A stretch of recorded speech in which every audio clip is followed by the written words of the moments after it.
What is up, my rebels? This is Conflux Dragon, the Lone Rebel, and today I am going to be talking to you about Nidalee.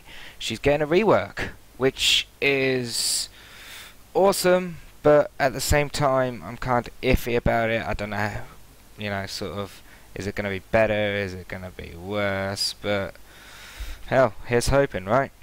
So I'm going to read to you a script here that a lot of people have probably read, but this is just so in case you haven't read it, in case you just don't want to read this shit, or you'd rather listen about it.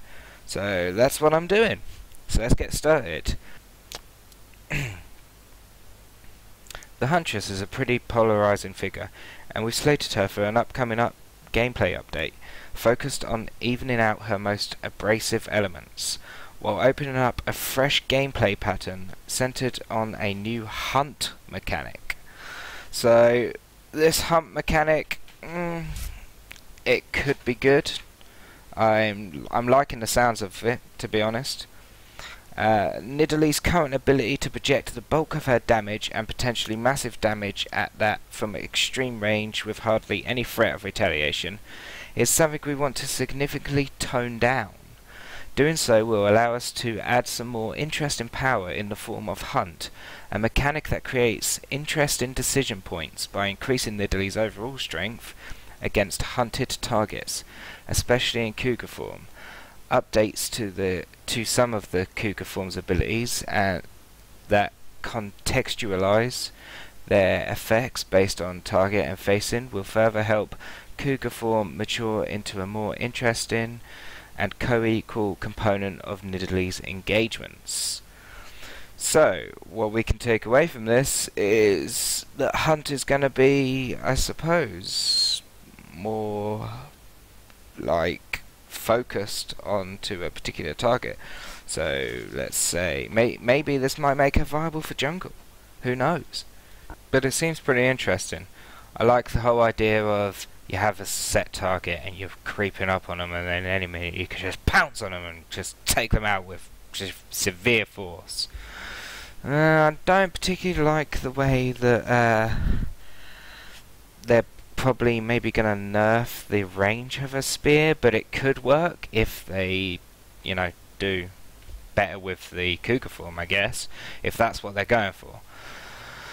So let's go on to this next thread I have here more about Nidalee and the sort of stuff they are possibly doing. So, according to this text right here, probably the two biggest changes to the character are her Cougar kit and her character passive. Aspect of the Cougar will now have 4 ranks and automatically be trained at level 1, and its pounce and swipe abilities will direct towards the player's cursor, which is what Nidalee players have wanted for ages, because it just makes it so much easier as it's pointed towards the cursor. As for her passive, it reads close to the following. Moving through brushes increases Nidalee's movement speed by 10% for 2 seconds. Increased to X% toward visible enemy champions in a large radius. Hitting enemy champions with javelin toss and bushwhack causes her to hunt these targets for 3 seconds, granting Prowl's increased movement speed toward them, and enhancing the first of each of her Cougar abilities against them. So, this new hunt mechanic sounds pretty cool.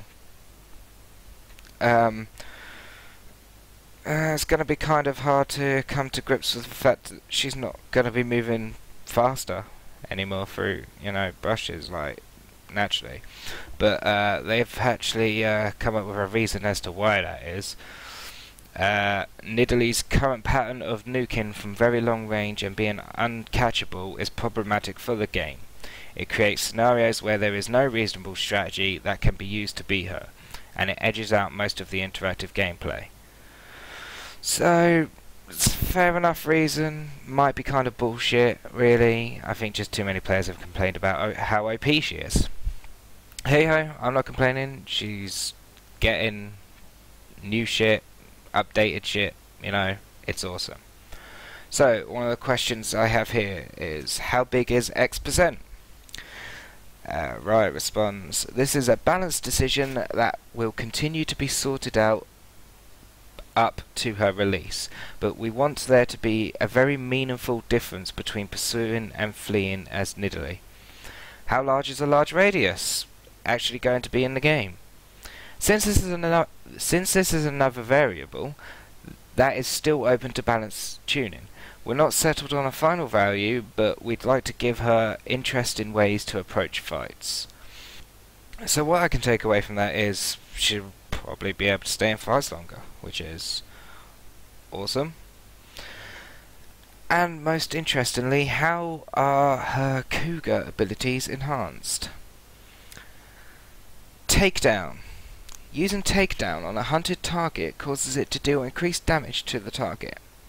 Pounce can be used to jump to hunted enemies at about double its normal range. So that is a big change right there. That is just amazing. Double its normal range. So it's gonna be a bit like a Rengar jump, perhaps, you know?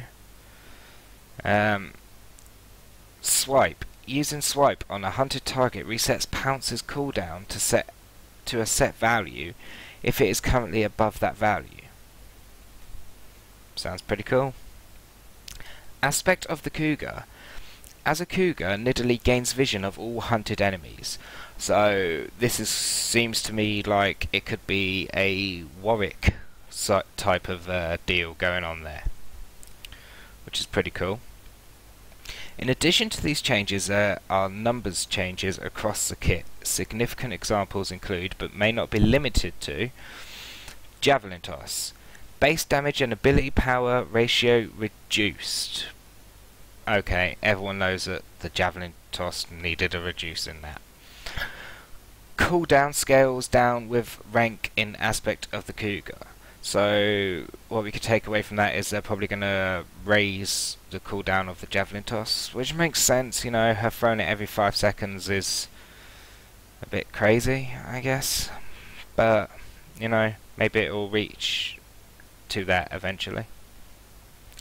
Applies the hunt debuff to enemy champions. So hitting with a spear will apply your hunt, which then you can go into your cougar form, obviously jump twice the range, get the enemy, get the kill, get out. Her bushwhack. Cooldown and mana cost reduced dramatically, which is brilliant. You know, that's exactly what she needed with her bushwhack. You know, it's just awesome. Grand lifetime reduced significantly from 4 minutes, still pending final numbers. That seems pretty good as well. No longer shreds armor and magic resist. Why would it not shred armor and magic resistance?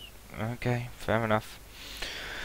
Applies the hunt debuff to enemy champions and deals the trap's damage over its duration. Okay.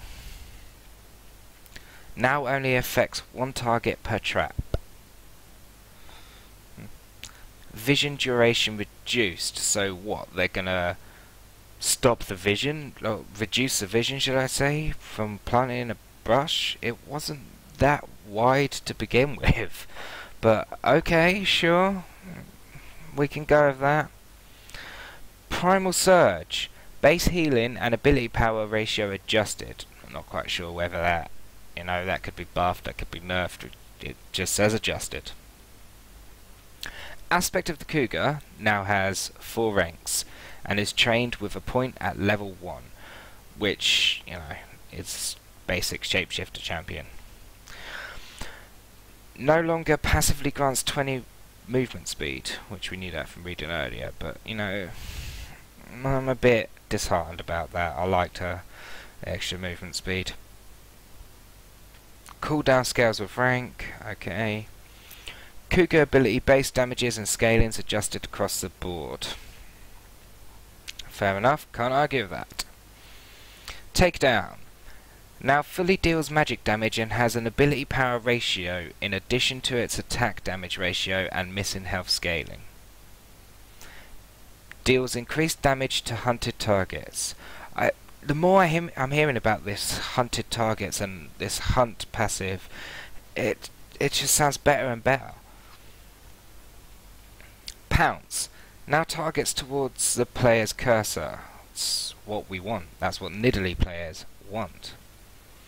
Can be used to pounce to targets at increased range. Cooldown increased. Increased? Okay.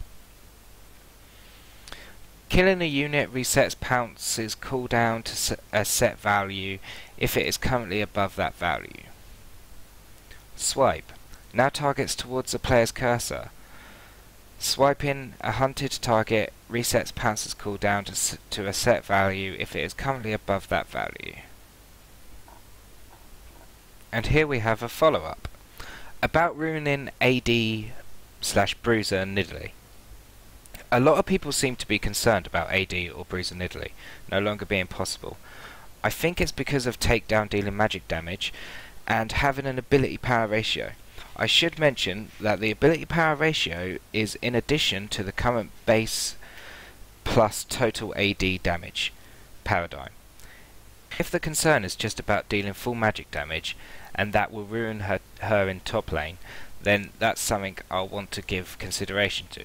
The original post above has been edited to reflect that. This ability, outside of switching damage types, is only seeing gains. About pounce and swipe targeting. Truthfully, and as a Nidalee player myself, I held off on changing her cougar targeting for a long time, as we began to explore the character. However, when I finally did, it felt better not only to new Nidalee players, but to experienced ones as well. It took a game or two to adjust to, and ever since it's just much easier to control. I guess it's one of those things that you'll just need to take my word for until you get your hands on it, but I'm pretty sure you'll agree at that time, even if it takes a game or two to adjust to. Also, there's some scripting logic in there, so that she still pounces straight forward when your cursor is far from her. For example, pouncing back to lane. About Nidalee being too squishy to ever go into melee. If it ultimately proves true that she just dies too much, this is a problem that we can solve. We could give her resist in Cougar, or while hunting, or just higher base stats. We could give her high base damages, so that she can afford to build a bit tankier. Being too squishy to be a melee character is solvable. To clarify on the Cougar bonuses against hunted targets. The first of all three abilities is enhanced for each hunt application on an enemy champion. So, the first takedown, the first pounce, and the first swipe are all enhanced. An enemy will have to be hit by another javelin toss or run over another bushwhack trap to get these pounces against them again. A simple typical hunt engagement will start with a javelin toss or bushwhack hit on a champion. About how the increased pounce range actually works. The closest comparison for how to actually activate this is Urgot's E plus Q.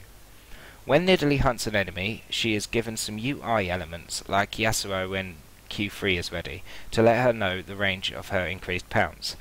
If she hovers her cursor over a hunted enemy within that range and tries to pounce, she will jump to their location at that time, like Jax's Leap Strike, not Lee Sin's Resonating Strike, which moves to unit. To address her being unable to ever fight tanky champs without a shred on Bushwhack, we're currently testing some changes to the way that Bushwhack deals damage that splits its damage between a small base and a % of the target's current health. This should help to chew through a bit more of the health bar on tanky guys that tend to have a bit more health without just getting rid of their resists entirely. The implementation here isn't final though, so we may come up with a better solution by PBE or release. About the hitbox of Javelin Toss.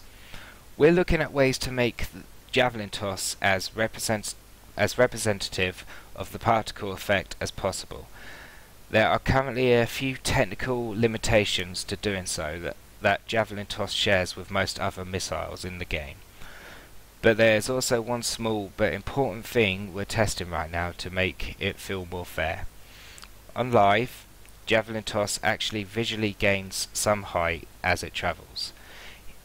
If you want to check it out, fire a javelin toss perfectly horizontally and notice that it slowly increases in height over its distance. The reason this was done is to make it play nicer when it immediately crosses terrain height differences. But I also think it's what leads to those occasions where you see a javelin toss that is fired diagonally hit things it shouldn't. Surprisingly, I've received the most positive feedback testing a javelin toss that actually approaches the ground slightly as it travels. And that's the version we're still testing today. It may not be perfect just yet, but we'll continue to look at it. I quite like that, actually. I quite like that little upgrade they've got there. For Nidalee players worried about me gutting Nidalee, I hear you on this concern. I mained Nidalee all of last season as well, and she's still one of my favourite champions. I know we haven't hit the balance mark on our last few champion updates on release, but I think we've learned enough from them to not make that mistake again. One of the great things about making these changes is that we can tune things to where they can feel satisfying and powerful, in ways that are reasonable with her engaging in proper risks and having incredible success cases. I'm really open to feedback that is well thought out and explained, because it's important to me that she's a blast to play, following any changes made, so keep it coming. And that is currently all the information I have on Nidalee at this moment in time reading this. On a side note, with this new patch, this tiny patch as they call it, we will be seeing the release of River Spirit Nami and Blade Queen Lysandra. So look forward to those. If you like this video, don't forget to subscribe and leave a comment in the comment section below. For now though, this is Conflux Dragon, the Lone Rebel, and I am signing off. See you later, Rebels.